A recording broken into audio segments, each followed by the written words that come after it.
जिंदगी की शाम ढलने लगे और अफसोस हो कि गुजरे हुए वक्त ने क्या क्या नहीं छोड़ा। गलती जानबूझकर नहीं, नादानी से नहीं, बल्कि डर के मारे। बदलाव से डर, नई शुरुआत से डर। सोचिए, क्या हो अगर मैं कहूं कि आपकी सबसे बड़ी गलती यही है कि आप अभी भी उसी रास्ते पर चल रहे हैं। एक आदमी ने कैसे एक फैसले से अपनी किस्मत बदल दी, वो देखकर आज भी मुझे सिहरन होती है। पेंसिल्वेनिया का वो पतला दुबला लड़का मिल्टन हर्शे 30 साल की उम्र से पहले ही 3 कन्फेक्शनरी में नाकाम हो चुका था। कर्जों में डूबा था, लोग ताने मारते थे और उसे अपनी नाकामी का एहसास था। एक अक्टूबर की रात खाली कोको के बोरे पर बैठकर उसने मेज पर मुट्ठी मारी और खुद से कहा, मैं गरीबी में नहीं मरूंगा। ये कोई मिन्नत नहीं थी, न कोई आवेग, ये एक फरमान था। उसी पल कुछ बदल गया। उसने अपनी मां का आखिरी गहना बेचकर ज्यादा चीनी खरीदी, रेसिपी बदली, पैकिंग नई की और सबसे जरूरी, उस पुल को तोड़ दिया जो उसे नाकामी की ओर ले जा रहा था। दशकों बाद उसी हाथ ने वो चेक साइन किए जो स्कूलों, अस्पतालों और उस शहर को बनाते थे जिसका नाम उसी के नाम पर है। उसे अमीर कोको ने नहीं बनाया, बल्कि ये फैसला कि वो दूसरा रास्ता नहीं अपनाएगा। हम में से कितने लोग अभी भी ईश्वर के इशारे का इंतजार कर रहे हैं। आपने भी तो अपने लक्ष्य कागज पर लिखे होंगे और फिर दराज में भूल गए होंगे। हालात ठीक होंगे तब सोचकर किसी सपने को टालते रहे हैं। सुनिए, जो अनुकूल हवाओं का इंतजार करते हैं उनके जहाज तो बंदरगाह में ही सड़ जाते हैं। फैसला किस्मत से भीख नहीं मांगता, वो किस्मत बनाता है। लेकिन इसके दूसरे पहलू पर भी गौर कीजिए। निकोला टेस्ला को लीजिए, प्रतिभावान, दूरदर्शी, उनके विचारों से पूरी दुनिया रोशन हो सकती थी और फिर भी अपने आखिरी दिन अकेले होटल के कमरे में कबूतरों को दाना डालते हुए गुजारे। क्यों? क्योंकि जब उसे बातचीत करने की जरूरत थी तब वो हिचकिचाया, अपनी पेटेंट के अहम अधिकार छोड़ दिए, जरूरत के वक्त आर्थिक फैसला नहीं लिया। साफ फैसले के बिना प्रतिभा एक लाइलाज तकलीफ बन जाती है। उसकी अनिश्चितता की कीमत उसे जिंदगी में पहचान और उस सम्मान से वंचित कर दिया जो उसे मिलना चाहिए था। जब भी आप बाद में करूंगा सोचें, ये याद आपको सताती रहे। खुद से पूछिए ईमानदारी से, कौन सी अदृश्य दीवार आपको रोक रही है? जो थोड़ा बहुत है उसे खोने का डर, अपने परिवार के सामने नाकाम होने की शर्म, या ये पुरानी मान्यता कि आप इसके लिए नहीं बने हैं? मुझे वो सुबह याद है जब एक बेईमान पार्टनर ने मेरा बैंक अकाउंट खाली कर दिया था। चेक मेज पर पड़े थे, मेरी बचतों की मजार की तरह। मेरा पेट सिकुड़ गया, आंखों के आगे अंधेरा छा गया। लेकिन बदकिस्मती को मेरा आखिरी अध्याय लिखने का कभी सम्मान नहीं मिलेगा। मैंने अपनी मकसद की घोषणा उठाई, जोर से पढ़ी, जब तक मेरा गला नहीं सूख गया, और उसी दिन मैंने फिर से शुरू किया। अगर आंसू बहे तो वो गुस्से के थे जो ईंधन बन गए थे। 50 के दशक में मैंने हार्वर्ड के कुछ मनोवैज्ञानिकों के एक अध्ययन को देखा था। उन्होंने बताया कि केवल 3% ग्रेजुएट्स के पास लिखित लक्ष्य थे। 20 साल बाद उन 3% के पास बाकी सभी के मुकाबले ज्यादा दौलत थी। ये कोई रहस्य नहीं है। फैसले से निर्देशित मन कोहरे में कंपास की तरह काम करता है, जबकि अनिश्चित मन बिना हवा के पतंग की तरह घूमता रहता है। पल भर के लिए आंखें बंद कर लीजिए और खुद को 5 साल बाद देखिए, ठीक वैसे ही जैसे आज हैं। वही तनख्वाह, वही चिंताएं, वही रातों की नींद हराम। डर लगता है तो इस डर को जोश में बदल दीजिए। एक साधारण कॉपी उठाइए, अभी मेज पर बैठ जाइए और साफ साफ लिखिए, मैं निश्चय करता हूं। इस वाक्य को पूरा कीजिए जो आपका दिल सालों से चुपके से कह रहा है। हस्ताक्षर कीजिए, फिर वादा कीजिए कि आप इस वाक्य को 7 दिन तक हर सुबह जोर से पढ़ेंगे, जैसे आप अपनी आजादी की सजा पढ़ रहे हों। खुद को देखिए, आपका रवैया बदलेगा, आपकी बातें ज्यादा मजबूत होंगी और मौके जैसे कुत्ते की तरह आपकी नई आत्मविश्वास की खुशबू को सूंघने लगेंगे। लेकिन ध्यान दीजिए, सच्चा फैसला कुर्बानी मांगता है। शायद आपको उस दोस्ती को खत्म करना पड़े जो आपकी सुस्ती में खुश है, वो काम छोड़ना पड़े जो आरामदायक है लेकिन आत्मा को खाली करता है, वो गाड़ी बेचनी पड़े जो शान दिखाती है लेकिन आपके भविष्य को नुकसान पहुंचाती है। हर्षे को याद रखिए, जिसने अपनी मां की चांदी की चैन बेची थी, उसके पास कोई दूसरा रास्ता नहीं था। जब आप बचने का रास्ता हटा देते हैं तो आप पहले से कहीं ज्यादा ताकत से तैरना सीख जाते हैं। संपूर्ण हिम्मत का इंतजार मत कीजिए, वो काम करते वक्त ही आती है। मुझे बताइए, आज सूरज ढलते वक्त आप कौन होंगे? दूसरों की कहानियों पर तालियां बजाने वाला दर्शक या अपने मंच पर उतरने वाला नायक?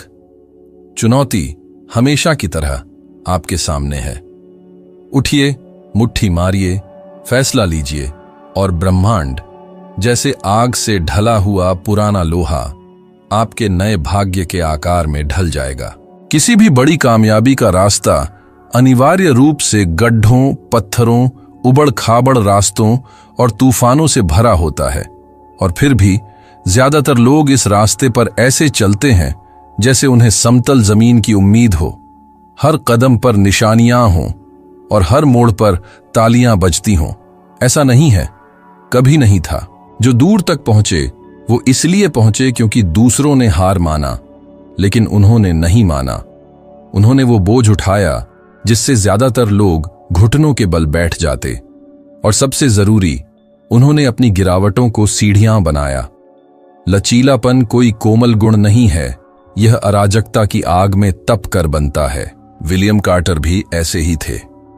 शुरुआत में एक अनाम व्यक्ति, व्यापार के दिग्गजों द्वारा बदनाम, 40 साल की उम्र से पहले ही दिवालिया हो गए।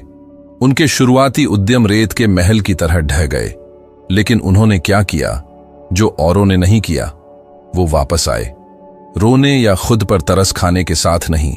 उनकी आंखें और तेज थीं, योजना और बेहतर थी, और हौसला और भी मजबूत था।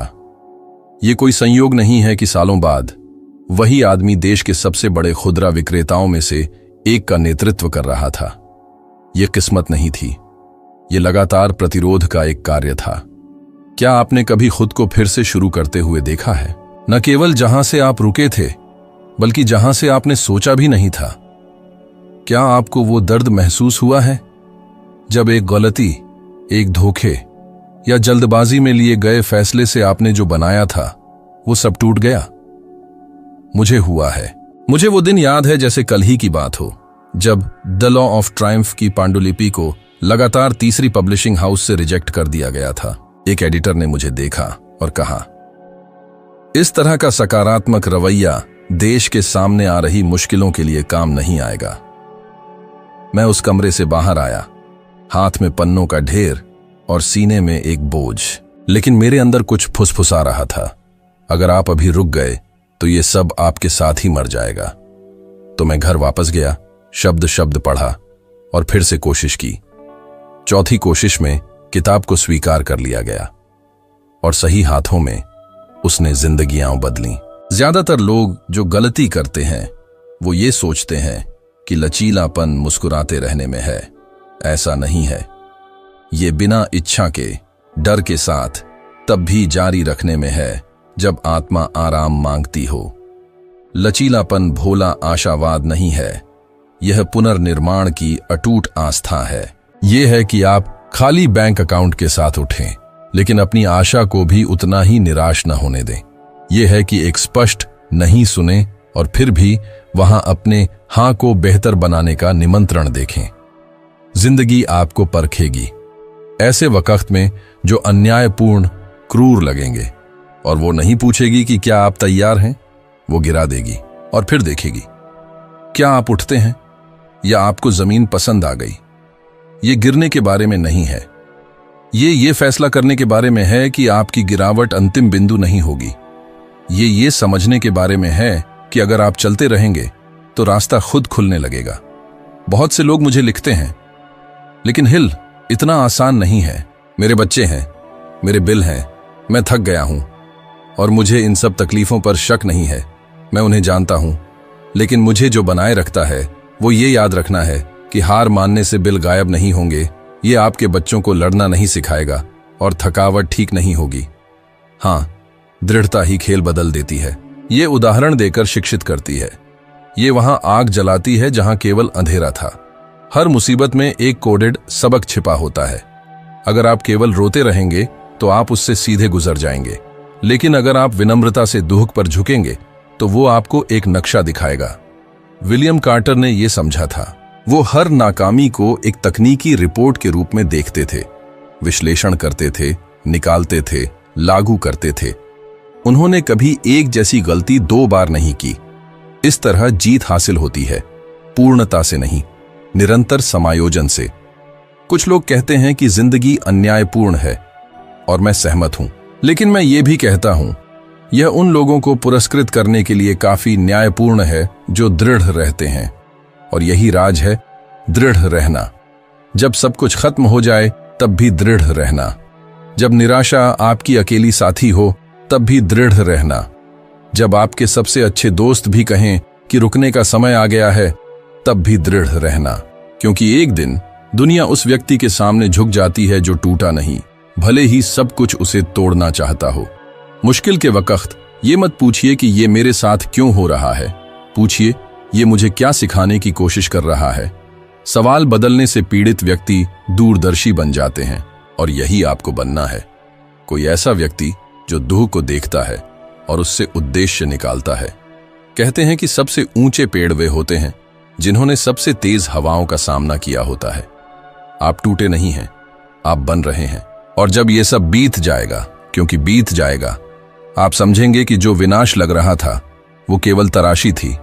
तो सांस लीजिए, उठिए और चलते रहिए, क्योंकि आखिरकार सबसे प्रतिभाशाली नहीं जीतता। वो जीतता है जो हार नहीं मानता, जो करता है और जो सिर्फ सपने देखता है। उनमें अंतर प्रतिभा, जन्म स्थान या धन में नहीं है। ये विश्वास है, ये अटूट विश्वास है कि आप कर सकते हैं, आप योग्य हैं और आप सफल होंगे। सब कुछ शुरू होता है और खत्म होता है आपके अपने दिमाग में। और यहीं पर ज्यादातर लोग नाकाम होते हैं, क्षमता की कमी से नहीं, बल्कि इसलिए कि वे विश्वास नहीं करते कि उनके पास है। क्या आपके पास कभी कोई अच्छा विचार आया है और आपने सोचा, लेकिन मैं ऐसा करने के लिए कौन हूं? क्या आपने अपनी महत्वाकांक्षा को पहले कदम उठाने से पहले ही चुप करा दिया है? तो आप जानते हैं कि मैं किस बारे में बात कर रहा हूं। शांत शक, विनम्र मुस्कान और तार्किक बहाने के पीछे छिपा हुआ महान भाग्य का सबसे बड़ा विध्वंसक है। मार्गरेट लिनफील्ड ने इसे किसी और से बेहतर समझा। जवानी में उनकी आवाज बहुत कमजोर थी, लोग कहते थे। उनका चेहरा बहुत साधारण, उनका अंदाज उस समय के थिएटर के मानकों के लिए बहुत अजीब। उन्हें दर्जनों ऑडिशन में रिजेक्ट कर दिया गया। उन्हें बिना कुछ दिखाए ही उनका नाम काट दिया गया। लेकिन कुछ ऐसा था जो किसी ने नहीं देखा, कुछ ऐसा जो कोई आलोचना नहीं मिटा सकती थी। वो खुद पर विश्वास करती थी। सबसे बुरे दिनों में भी जब केवल दर्शक आईना था, वो रिहर्सल करती थी। हर नहीं को एक आंतरिक हां से जवाब देती थी, और वो हां कई बार दोहराया गया। वही था जिसने बड़े मंचों और पर्दों तक का रास्ता बनाया, जहां एक दिन लोग खड़े होकर तालियां बजाते थे। जब आप खुद पर विश्वास करना शुरू करते हैं तो आप अपनी जिंदगी की आवृत्ति पूरी तरह से बदल देते हैं। आपके आसपास के लोग समझ जाते हैं, भले ही वो समझा न सकें। आप अलग तरीके से चलने लगते हैं, ज्यादा दृढ़ता से बात करते हैं। जो आपको पसंद नहीं उसे नहीं कहते हैं, और जो हमेशा बहुत दूर लगता था उसे हां कहना शुरू करते हैं। एक लेखक के रूप में अपने शुरुआती सालों में ऐसे दिन थे जब मुझे खुद नहीं पता था कि मैं सही रास्ते पर हूं या नहीं। मुझे शक होता था कि क्या कभी कोई वो काम पढ़ेगा जो मैं इतने जुनून से लिखता हूं। लेकिन एक साधारण आदत थी जो मुझे मजबूत रखती थी। मैं हर दिन लिखना शुरू करने से पहले जोर से कहता था कि मेरा काम लाखों लोगों को प्रभावित करेगा। शायद यह हास्यास्पद था, लेकिन यह शक के खिलाफ मेरी ढाल थी, और समय के साथ वे शब्द सच हो गए। क्या आपने कभी अपने बारे में कुछ सकारात्मक कहने की कोशिश की है और पीछे से एक आवाज ने फुसफुसाया, झूठ? हां, यह आवाज पुरानी है। ये सालों से यह सुनकर बनी है कि आपको ज्यादा विनम्र, ज्यादा यथार्थवादी, ज्यादा जमीन से जुड़ा होना चाहिए। लेकिन मैं आपको कुछ ऐसा बताऊंगा जो शायद किसी ने नहीं कहा होगा। आपको खुद पर विश्वास करने की इजाजत मांगने की जरूरत नहीं है। आपको बस ये फैसला करना है कि आप करेंगे। आत्मविश्वास बाहरी प्रशंसा से नहीं पैदा होता है, यह आंतरिक अभ्यास से पैदा होता है। यह आईने में देखना और अपनी आंखों को एक सहयोगी देखना है, न कि दुश्मन। मैं कर सकता हूं से शुरू करना है, भले ही आवाज अभी भी कांप रही हो। यह समझना है कि खुद पर विश्वास करना घमंड नहीं है, यह जिम्मेदारी है। आप इस पर नियंत्रण नहीं कर सकते कि दूसरे आपके बारे में क्या सोचते हैं, लेकिन हां, आप इस पर नियंत्रण कर सकते हैं कि आप खुद के बारे में क्या सोचते हैं और आप कहां जा रहे हैं। जो मन खुद पर शक करता है वो कभी मौके नहीं देख पाता, क्योंकि उसे विश्वास होता है कि वो उसके लायक नहीं है। और सच्चाई ये है कि दुनिया आपकी इच्छाओं का नहीं, आपके विश्वासों का जवाब देती है कि आप क्या पा सकते हैं। आज ही शुरू कीजिए। एक छोटा सा रिवाज बनाइए। हर सुबह दिन की चुनौतियों का सामना करने से पहले खुद से कहें, मैं सक्षम हूं, मैं योग्य हूं, मैं बन रहा हूं। ये साधारण शब्द हैं, लेकिन ये बीज हैं, और किसी भी बीज की तरह इन्हें पानी देने की जरूरत है, दोहराव के साथ, क्रिया के साथ, सच्चाई के साथ। धीरे धीरे ये जड़ें जमाएंगे और आप समझने लगेंगे कि दुनिया कैसे अलग तरह से व्यवहार करती है उन लोगों के साथ जो खुद को अलग तरह से देखते हैं। जरूर मुश्किल दिन आएंगे, जरूर आप अभी भी आवाजें सुनेंगे जो कहेंगी कि बेहतर है हार मान लें।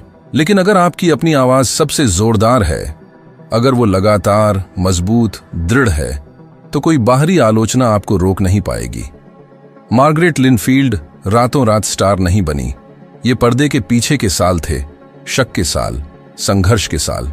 लेकिन जिस चीज ने उनकी लौ को जलाए रखा वो ये था कि उन्होंने अस्वीकृति को अपनी पहचान नहीं बनने दिया। वो जानती थीं कि ये लायक है, इससे पहले कि दुनिया ये कहे। और ये निश्चितता, मेरे दोस्त, मेरी दोस्त, किसी भी साम्राज्य की पहली ईंट है। तो अगर आप सच में अपनी जिंदगी बदलना चाहते हैं तो खुद को देखने के तरीके को बदलकर शुरू कीजिए, क्योंकि जब तक आप खुद पर शक करेंगे दुनिया भी शक करेगी। लेकिन जिस पल आप विश्वास करने का फैसला करेंगे, पूरा ब्रह्मांड आपको उस चीज के लायक समझने लगेगा जो आप चाहते हैं, और ये सब कुछ बदल देता है। आप बहुत मेहनत कर सकते हैं, डिग्री इकट्ठा कर सकते हैं, सुबह से शाम तक व्यस्त रह सकते हैं और फिर भी खाली महसूस कर सकते हैं। पता है क्यों? क्योंकि कोई भी प्रयास एक स्पष्ट उद्देश्य की अनुपस्थिति की भरपाई नहीं करता है। ज्यादातर लोग एक भटकते हुए जहाज की तरह जीते हैं। वे चलते हैं, हाँ, लेकिन धाराओं के अनुसार, बिना दिशा के, बिना विश्वास के, हर चीज के लिए हाँ और किसी भी चीज के लिए नहीं कहते हैं। जैसे कि जिंदगी उनके साथ घटती है, न कि वे जानबूझकर बनाते हैं। इन लोगों में ऊर्जा की कमी नहीं है, स्पष्टता की कमी है। अमेरिका के सबसे सफल लोगों के साथ अपने सालों के अध्ययन के दौरान मैंने एक ऐसी विशेषता पाई जो उन सभी की आत्मा पर एक मुहर की तरह उकेरी गई थी। सभी जानते थे सटीक रूप से कि वे क्या बनाने की कोशिश कर रहे थे, और न केवल जानते थे बल्कि उसके अनुसार जीते थे। थॉमस ग्रिफिन का मामला था, एक उद्योगपति जिससे मैंने लंबी बातचीत की थी। उन्होंने मुझे बताया कि कारखानों से बहुत पहले, धन से बहुत पहले, उनके दिमाग में एक दृष्टि थी, एक स्पष्ट, जीवंत, लगभग स्पर्श करने योग्य छवि कि वे क्या बनाना चाहते थे और उसका क्या प्रभाव होगा। ये दृष्टि इतनी मजबूत थी कि जब संकट आए, और वे पूरी ताकत से आए, तो वह नहीं झुका। जब प्रतियोगी अज्ञात के डर से लकवाग्रस्त होकर पीछे हट गए, तो ग्रिफिन विश्वास के साथ आगे बढ़े। उन्हें बाहरी संकेतों की प्रतीक्षा करने की जरूरत नहीं थी। उन्होंने पहले ही आंतरिक रूप से फैसला कर लिया था। उद्देश्य इस तरह काम करता है, आकाश में एक तारे की तरह, जिसका उपयोग आप अंधेरे में मार्गदर्शन के लिए करते हैं। कोई फर्क नहीं पड़ता कि आप कोहरे में हैं, तूफान के बीच में हैं, या ऐसी आवाजों से घिरे हुए हैं जो कह रही हैं कि यह काम नहीं करेगा। जिसके पास उद्देश्य है वह हार नहीं मानता।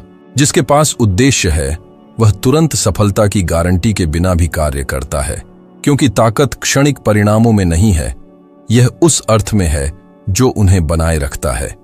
क्या आपने कभी सोचा है कि इतने सारे लोग थके हुए क्यों जीते हैं, भले ही वे कुछ भी महत्वपूर्ण न कर रहे हों? क्योंकि वे अपनी जिंदगी उन कामों में बिता रहे हैं जो उनकी सेवा नहीं करते, जो उनका सम्मान नहीं करते, जो उन्हें कुछ सच्चे के करीब नहीं लाते। वे घूम रहे हैं, दिशा में नहीं। जब आप स्पष्ट रूप से परिभाषित करते हैं कि आप क्या बना रहे हैं, तो बाकी सब कुछ फिर से व्यवस्थित हो जाता है। आप ज्यादा जागरूकता से समय का निवेश करते हैं, बिना अपराध बोध के नहीं कहते हैं। जो आपको करीब नहीं लाता है उससे दूर रहते हैं, और यह सब आपको मजबूत बनाता है। अपनी जवानी में मैं उन अवसरों से आकर्षित हुआ जो अच्छे लग रहे थे, लेकिन मेरे असली उद्देश्य से कोई लेना देना नहीं था। एक बार मैंने सिर्फ प्रतिष्ठा के लिए एक महत्वपूर्ण अखबार में नौकरी स्वीकार की। कुछ ही महीनों में मुझे एहसास हुआ कि उस जगह का हर दिन मुझे उस मिशन से दूर ले जा रहा था जिसका मैंने वादा किया था, सफलता के सिद्धांतों का अध्ययन करना और सिखाना। मैं बहुत व्यस्त था और दुखी। तभी मैंने नौकरी छोड़ दी। मैंने वेतन, प्रतिष्ठा त्याग दी और अपनी छोटी लकड़ी की मेज पर सस्ती स्याही और ठंडे कॉफी के साथ लिखना शुरू कर दिया। लेकिन मैं पूरी आत्मा के साथ वापस आया और पहली बार मुझे लगा कि समय मेरे पक्ष में काम कर रहा है।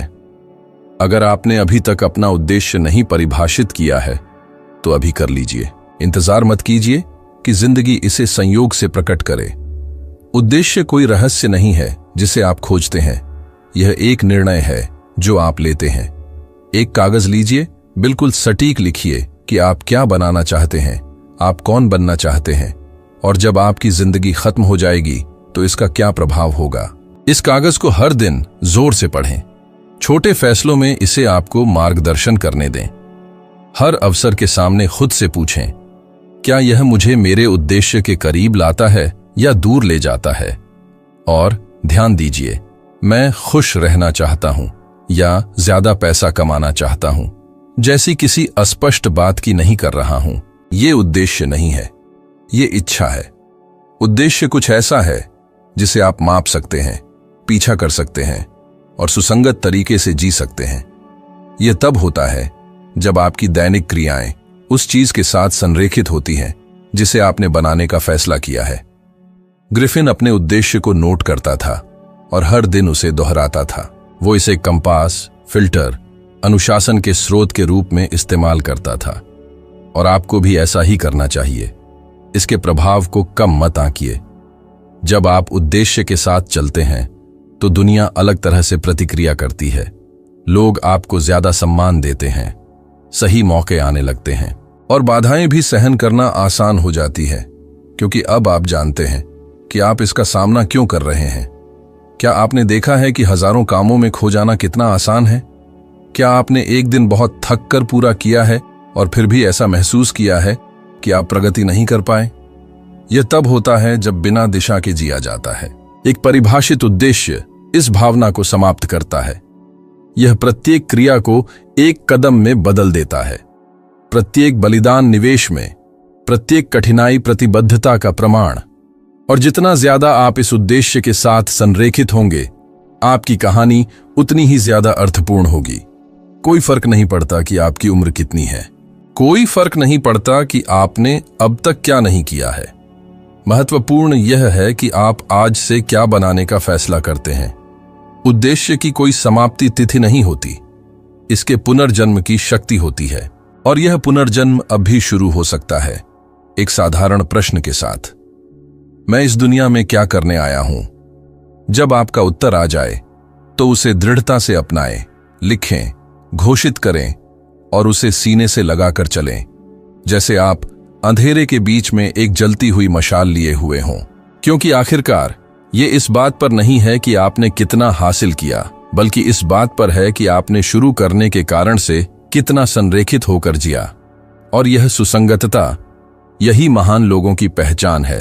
अगर आपको इस क्षण से कुछ लेना है तो यह है कि सच्चा परिवर्तन तब शुरू होता है जब आप स्पष्ट रूप से निर्णय लेते हैं कि आप कौन बनना चाहते हैं और किसी भी ऐसे रास्ते को अस्वीकार करते हैं जो आपको वहां नहीं ले जाता। जब आप जिंदगी पर प्रतिक्रिया देना बंद कर देते हैं और उद्देश्य के साथ उसका मार्गदर्शन करते हैं तो सब कुछ बदल जाता है। और मान लीजिए, बहुत देर नहीं हुई है, कभी नहीं हुई। अब आगे बढ़िए। स्क्रीन पर आने वाला अगला वीडियो आपको अपनी ज्ञान की यात्रा में एक और सीढ़ी चढ़ने में मदद करेगा, जिससे आप आज से 1% बेहतर बनेंगे। यहां तक मेरे साथ चलने के लिए धन्यवाद। मैं आपको अगले कदम पर मिलूंगा।